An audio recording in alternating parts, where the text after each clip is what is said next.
ஆளும் என்னால் பாஜக அரசு பெரும்பான்மையாக உள்ள ஆதிதிராவிடர் மற்றும் மீனவ மக்களுக்கு அரசியல் அங்கீகாரம் அளிக்கவில்லை என புதுச்சேரி மாநில மக்கள் முன்னேற்ற கழக தலைவர் பேராசிரியர் ராமதாஸ் குற்றம் சாட்டியுள்ளார்.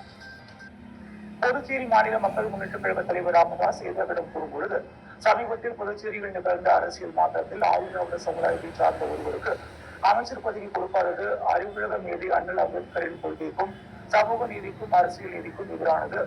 இப்படிப்பட்ட அநீதி நடந்திருக்கும் விஷயம் நமது பாரத பிரதமருக்கு உள்துறை அமைச்சருக்கும் கூட தெரிந்திருக்க வாய்ப்பில்லை என்று தோன்றுகிறது. ஒரு ஜனநாயக நாட்டில் அதிகாரங்கள் அடிப்படையில் வழங்கும் போதுதான் எல்லா பிரிவு மக்களும் பரவலாக பயன் பெறுவார்கள். இதன் அடிப்படையில் தான் பாரத ரத்னா டாக்டர் அம்பேத்கர் அடித்தளத்தில் இருந்த 20% ஆதிதிராவிடர் மக்களுக்கு படிப்பிலும் வேலைகளும் அரசியல் தேர்தல் வழியிலும் அரசியல் பதவிகளில் உரிய இடஒதுக்கீடு அளிக்க வேண்டும் என்று தன் வாழ்நாள் முழுவதும் வலியுறுத்தி அதனை இந்திய அரசியலமைப்பில் சேர்த்தார். இது அன்று வரை நடைமுறையில் உள்ளது. அவரது முயற்சியால் தான் அடித்தட்டு மக்களில் சிலர் இந்திய ஜனாதிபதியாக கூட ஆகியிருந்தது. இப்படிப்பட்ட சூழ்நிலையில் புதுச்சேரியில் 16% உள்ள ஆதிதிராவிடர் மக்களில் இருந்து 5 சட்டமன்ற உறுப்பினர்கள் இருந்தும் ஒருவர் கூட அமைச்சர் இல்லாத நிலை உருவாகியுள்ளது. அரசியல் காரணங்கள் 1000 இருந்தாலும் 6 அமைச்சர்களில் 16% என்ற முறையில் குறைந்தபட்சம் ஒரு அமைச்சராவது இருக்க வேண்டும். இது ஜனநாயகத்தின் அடிப்படை. இந்த உணர்வு இல்லாத என்ஆர் பாஜக இரட்டை இறுதியின் அரசு ஆதிதிராவிட மக்களுக்கு உரிய மரியாதையை கொடுக்க தவறியுள்ளது. வரும் சட்டமன்ற தேர்தலில் இந்த மக்கள் மீனவ மக்களோடு சேர்ந்து இந்த கூட்டணியை தோற்கடிப்பார்கள் என்பதில் ஐயமில்லை.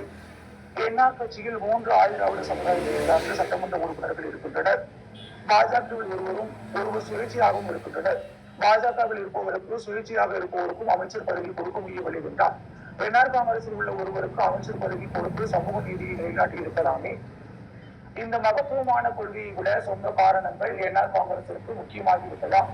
மக்கள் தொகையில் 1% இல்லாத உயர் வகுப்பினர் இருவர் அமைச்சராக இருக்கும்போது 16% உள்ள மக்களுக்கு அங்கீகாரம் வழங்காதது பெருத்த ஏற்றத்தாழ்வை உருவாக்கியுள்ளது.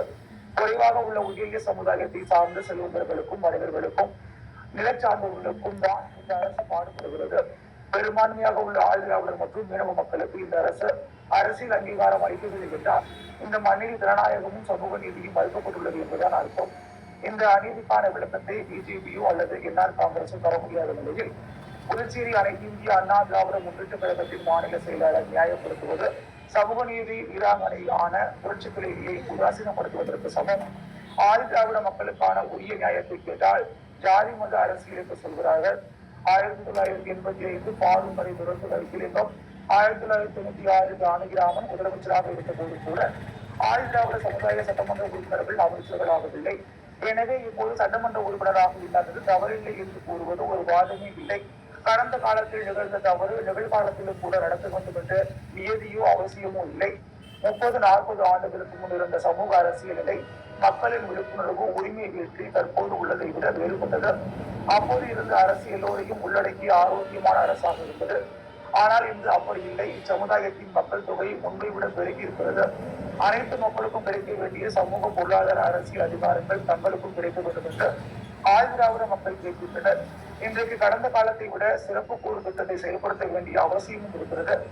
அரசாங்க நிர்வாக பதவிகளில் கடந்த காலங்களில் நடந்த தவறுகள் தீர்க்கப்பட வேண்டும் என்று நினைக்கிறார்கள். நல்ல கல்வி, சுகாதாரம், அகக்கட்டுமானம் கிடைக்கப்பட வேண்டும் என்று இந்த மக்கள் எதிர்பார்க்கின்றனர். இது போன்ற ஏராளமான பிரச்சனைகளை தீர்ப்பதற்கு அமைச்சரவையில் ஆதிதிராவிடர் ஒருவர் இருக்க வேண்டும் என்று இந்த மக்கள் அனைவரும் இருக்கின்றனர். நம்மை சார்ந்த 5 சட்டமன்ற உறுப்பினர்கள் இருக்கும்போது ஏன் ஒருவர் அமைச்சராக இல்லை என்ற கேள்வியை கேட்கிறார்கள். இதற்குரிய பதிலை அளிக்க வேண்டும் என்றால் அச்சமுதாயத்தை சார்ந்த ஒருவரை உடனடியாக அமைச்சராக என்ஆர் பிஜேபி அரசு முன்வர வேண்டும் என்றார்.